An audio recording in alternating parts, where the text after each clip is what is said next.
Divisional commissioner Kashmir पीके पुले ने कहा कि पीएम पैकेज पंडित मुलाजमीन की हलाकत मिलिटेंटों की सॉफ्ट टारगेट कार्रवाइयों का नतीजा है। उन्होंने यकीन दिलाया कि एहतजाजी मुलाजमीन के मुतालबात सरकार तक पहुंचाए जाएंगे, उन्हें पुरअमन मकामात पर ट्रांसफ़र किया जाएगा। आईजीपी विजय कुमार ने कहा कि कश्मीरी पंडितों की सिक्योरिटी को हर हाल में मुमकिन बनाया जाएगा। अनंतनाग के मटन इलाके में एहतजाजी मुलाजमीन से मुलाकात के दौरान दोनों ने इन बातों का इजहार किया। उधर इन यकीन दहानियों के बावजूद एहतजाजी मुलाजमीन का कहना है कि वो कश्मीर से बाहर तबादला चाहते हैं।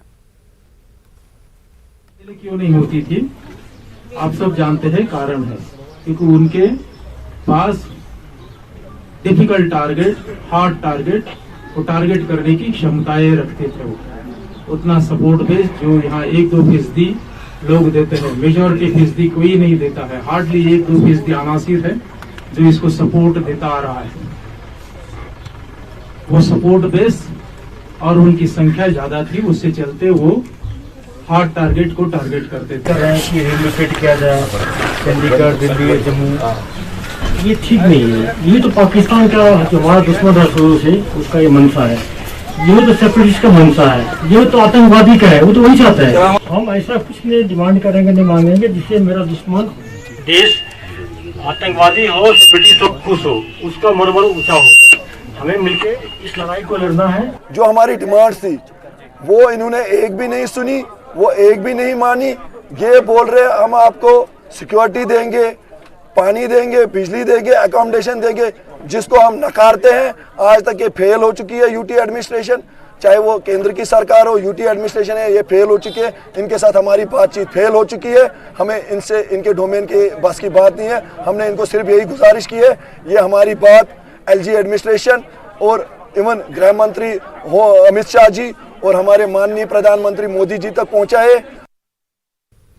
नेशनल कॉन्फ्रेंस के नायब सदर उमर अब्दुल्ला ने पहाड़ी कम्युनिटी को जल्द एसटी का दर्जा देने की मांग की। उमर अब्दुल्ला ने राजौरी के थाना मंडी में पार्टी कारकुनों से खिताब किया।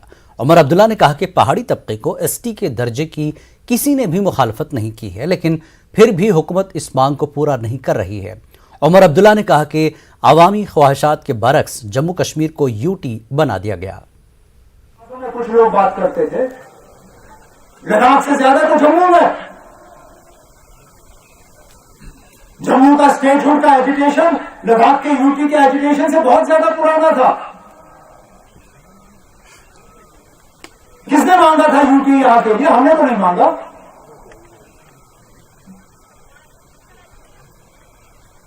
आखिरकार पहाड़ियों को एसपी स्टेटस देने में रुकावट कहां? फिर मुझे बताइए किसने इसकी मुखालफत की हो? कोई है ऐसा वजीर आला जिसने किसी भी वजीर आजम को चिट्ठी लिखी होगी कि ये मत करो? उनका जितने भी वजीर आला बने हैं, जनाब फारूक अब्दुल्ला साहब से लेकर मेरी हुकूमत तक, मैं मुफ्ती महबूबा मुफ्ती साहबा की बात कर नहीं सकता हूं, शायद उन्होंने भी लिखा होगा, लेकिन अपनी बात मैं जरूर कर सकता हूं। जितने भी वजीर आजम आए, जम्मू म्यूनिसिपल कॉरपोरेशन ने मजहबी मकामात पर गैर कानूनी तरीके से लाउडस्पीकर के इस्तेमाल पर पाबंदी लगाने के लिए करारदाद मंजूर की है। एक बीजेपी काउंसलर ने यह करारदाद पेश की थी। इस इक़दाम की कांग्रेस व दीगर अपोजिशन काउंसलर्स ने सख्त मुखालफत की। पेश है समीर भट्ट की ये रिपोर्ट।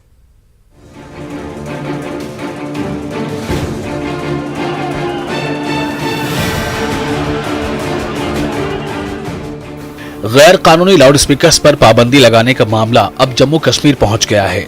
तमाम मजहबी व दीगर मकामात पर गैर कानूनी तरीके से लगाए गए लाउड स्पीकर हटाने के लिए जम्मू म्यूनिसिपल कॉरपोरेशन ने एक करारदाद मंजूर की है।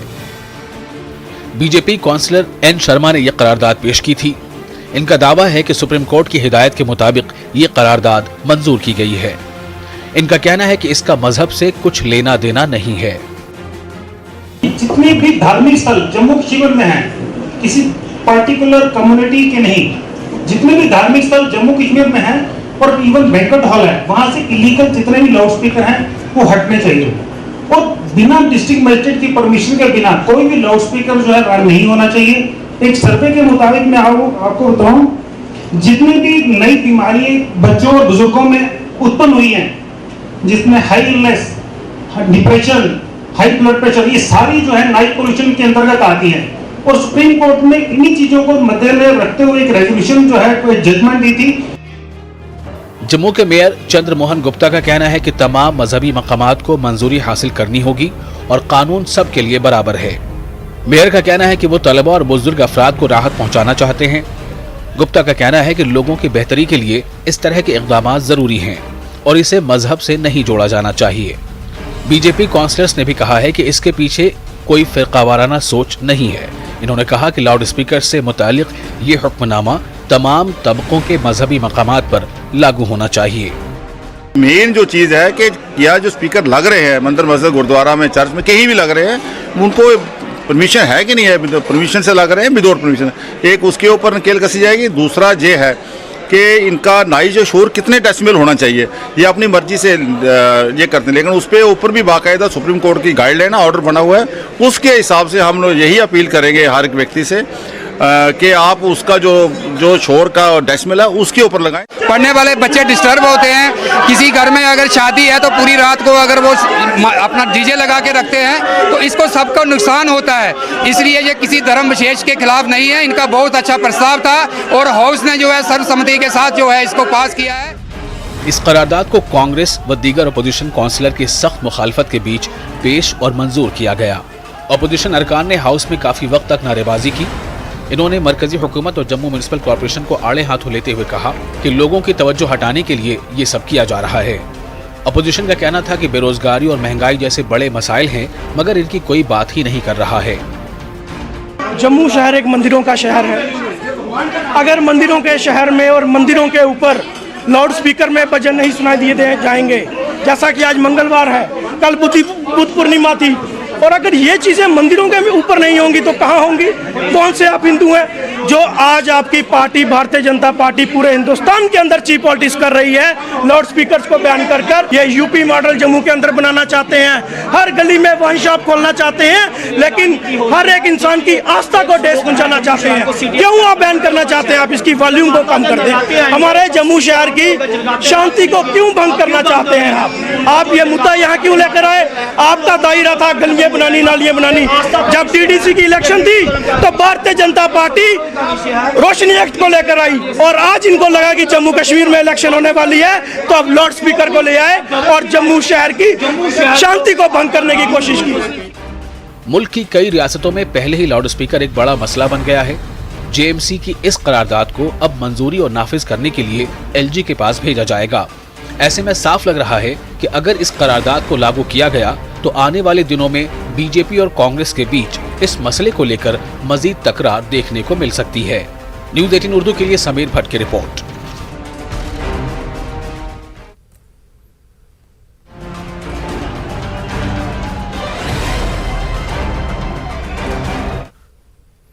सब जिला अस्पताल गुरेज में तिब्बी व नीम तिब्बी अमले की गैर हाजिरी के चलते चीफ मेडिकल अफसर बांडीपुरा ने 12 मई को एनएचएम के तहत काम कर रहे नीम तिब्बी अमले के 2 मुलाजिमीन और एक डॉक्टर के नाम वजह बताओ नोटिस जारी किया। उन्हें गुरेज में 2 दिन के अंदर दोबारा अपनी ड्यूटी ज्वाइन करने को कहा गया था। तहम बीएमओ गुरेज डॉक्टर ताहिरा ने आज न्यूज़ 18 उर्दू को फ़ोन पर बताया कि इन मुलाजमीन ने गुरेज में अपनी ड्यूटी ज्वाइन नहीं की है। उधर चीफ मेडिकल अफसर बांडीपुरा डॉक्टर बशीर खान का कहना था कि बीएमओ गुरेज की जानिब से तहरीरी तौर पर रिपोर्ट मिलने के बाद डीसी बांडीपुरा तक ये मामला पहुंचाया जाएगा ताकि वो इन मुलाजमीन के खिलाफ आगे की कार्रवाई कर सके। म्यूनिसिपल काउंसिल बांडीपुरा के लिए 2018 में हुए इंतखाबात के बाद अब तीसरी मरतबा काउंसिल के सदर और नायब सदर के खिलाफ अदम एतमाद की तहरीक पेश की गई है। म्यूनिसिपल काउंसिल हुक्काम के मुताबिक मौजूदा सदर खुर्शीद अहमद गनाई और नायब सदर मकसूद अहमद राथर के खिलाफ 9 काउंसलरों ने अदम एतमाद की तहरीक पेश की है। 17 वार्डों पर मुश्तमिल म्यूनिसिपल काउंसिल में अब फ्लोर टेस्ट के लिए 21 मई की तारीख मुकर्रर की गई है।